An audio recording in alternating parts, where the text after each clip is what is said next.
Hello everybody, how's it going? So welcome to another review of One Piece. This time we'll be going over episode 1069. A conclusion to Luffy versus Kaido, or so we think, for anime onlys that don't really know what's about to go down. That's a cool little curveball, even though I think we can all agree, deep down, is it really the end? But one thing I will say, this episode carries a lot of weight, much like episode 1066, where even though Big Mom's downfall literally happened in the following episode in 1067. Literally, that was the ending of 1066, was the end of Law and Kid versus Big Mom fight. And like I said, it was the change in the guard, beginning of a new era. So they start this scenario with Luffy versus Kaido and that final battle with this curveball.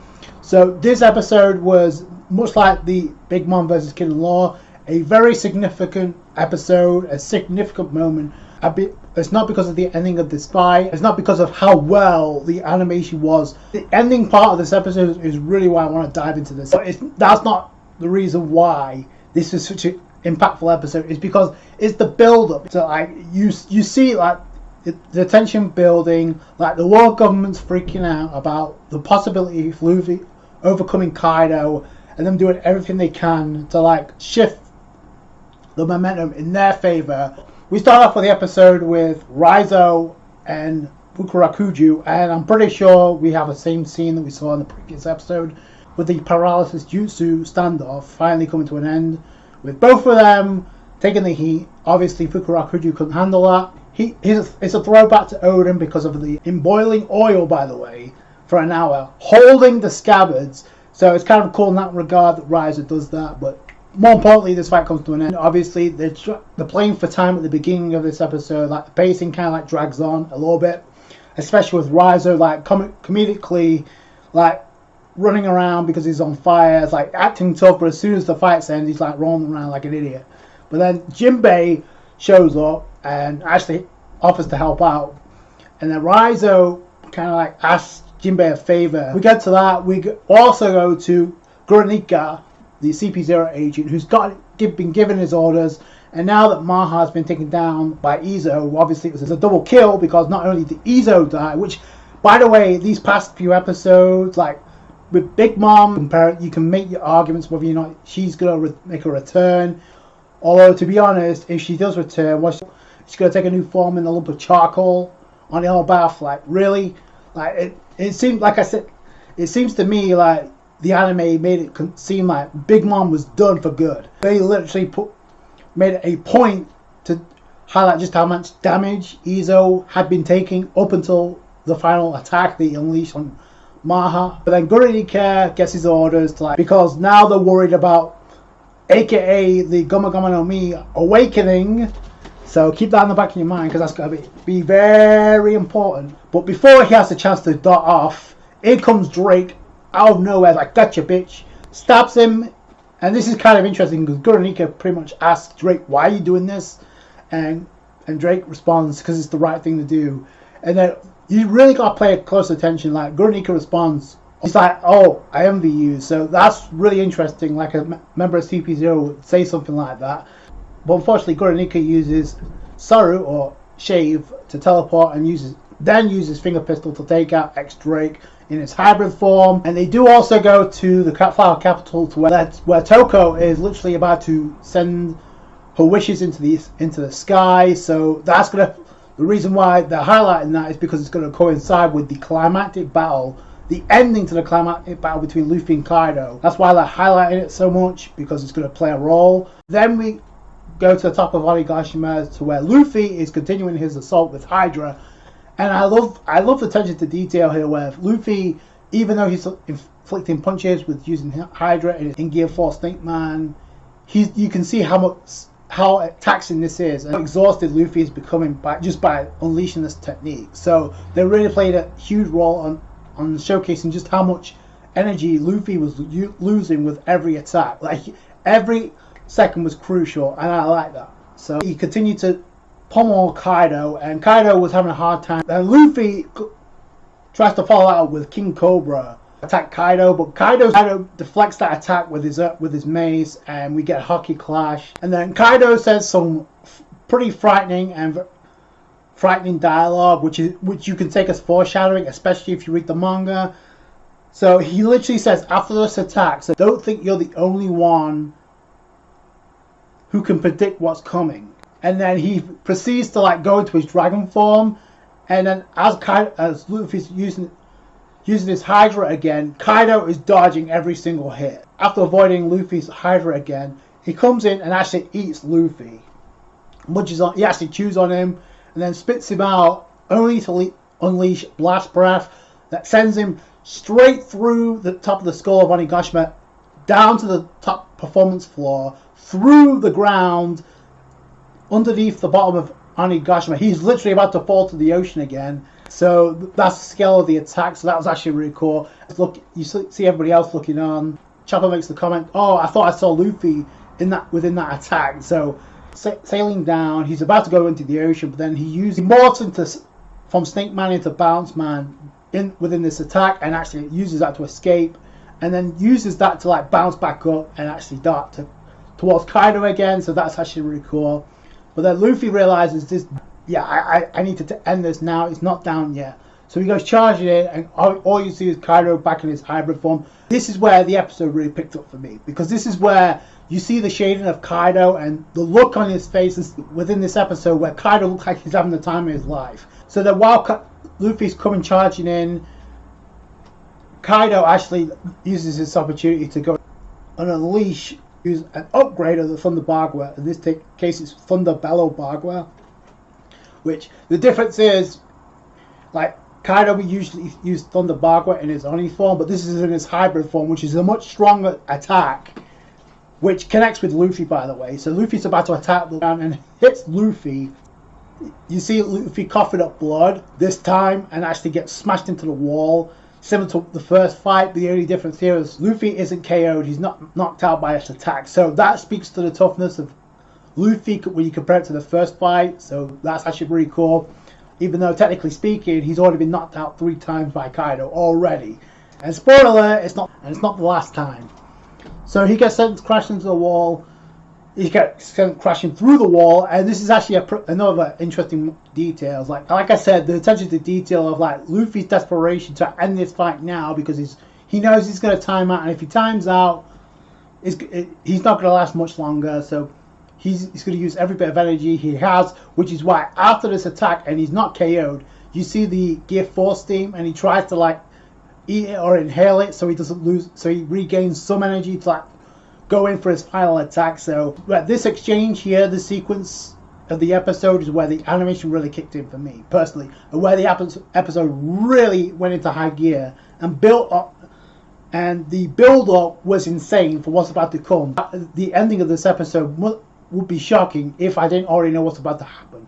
But it's the build-up. It's the way everything was handled. Like the way everything was executed was on point. Like the visuals when Kaido went back into his hybrid form, like I said, when you see him in the smoke and you see that look of excitement on his face. His Gear 4 steam, he goes in for one final attack. He hakis up. It's like, if I don't do this now, if I can't end this now, I lose. He goes charging in. Kaido goes in for another Thunder Bagua. But before those two can make contact, you see Gurunika coming out of nowhere. Now, what's interesting, in the manga, he literally appears like out of nowhere and just prevents Luffy from attacking Kaido. In the anime, they make it a little bit more clear, and you see just how much distance the Gurunika had to get in, and how much speed he needed to like intercept the attack. So that, I mean, say what you will, but he was able to like get in front of Luffy's attack before it made contact. And Luffy and Kaido are not traveling at super slow speed. Like, no. So the fact that Gurunika was able to do that, he uses Takai Iron Body to like, but no, what he does, he grabs all hold of Luffy's arm, so prevent it from hitting Kaido. And then you see like Kaido, like his reaction as well, like what the hell is the CP0 agent doing here? Like, Luffy's completely distracted by this, and like the transition between Luffy and Kozuki Oden and what happened there, the distraction obviously, and how Kaido was able to KO Oden and defeat Oden. Same thing here with Luffy, where Kaido connects with his maze and just smashes Luffy into the ground. But what's really impactful to me is not only the music, but also you see the visual implications on Kaido, like the realization, like what the hell has happened here? Like I was enjoying myself, and now this happens, and now it's over. So that's the expression you see on Kaido's face, even without him saying it. The anime did a really good job of highlighting that fact. Like you saw the anguish on Kaido's face about how everything's turned out. Like he did not want this fight ending this way. Like I said, there's 2 instances where Kaido looks like he's having the time of his life, and now with the ending of this episode, you kind of know where this is going. Like I said, with the CP0 agent being given the order to literally influence the outcome of this fight to make sure that Luffy does not win, and Luffy's taken out now before he does something like threaten the world government and Kaido. You kind of know what this means for like Goronika, and why Goronika was panicking, because now because it's like pretty much like GG, like you're done, because you interfere with Kaido's fun, and now you're going to suffer the consequences next episode. Speaking of suffering the consequences, like I said, Luffy looks like he's on the verge of death because he's literally KO'd. This is not the first time. Technically speaking, the victory banner hasn't come up yet, kind of like we saw that with Fukurakuji and Raizo, and Raizo was the winner. Luffy had it in the back of your mind, like if this fails, if he doesn't use this attack and take out Kaido now, he'll lose. Like they wanted that thought to enter the back of your mind. So, is this a possibility that Luffy's gonna die here? Even though I don't think there's a person watching that actually believes that, but it's just cool that at least giving you the doubt, the matter of the doubt in your head, like, is this really possible? Like Luffy's lost again, and this would mark the 4th time. So I like how like I said, the execution of this episode was really good, especially like towards the final 3 minutes of this episode is what really stood out to me. This was I would say it was if not, it was just greater than Big Mom versus Long Kid, honestly. But the fact that Goronika and CP0 are given the mission of taking out Luffy to influence the outcome of this fight, so Kaido doesn't go down, has nothing to worry about, is going to backfire. Spoiler warning, is going to backfire. So their interference is going to have serious repercussions that may be felt even now going on in the manga right now. So they're about to cause their own problem. We know that Zunisha, who is contacting Momonosuke, he's also talking about Joy Boy, and that is going to coincide with the next episode, so I can't wait for that. However, it looks like we're on a break next week, so 170, and then I believe we got the double episode where we literally finally we get to see Luffy's next evolution, and like I said, it's a steady build-up.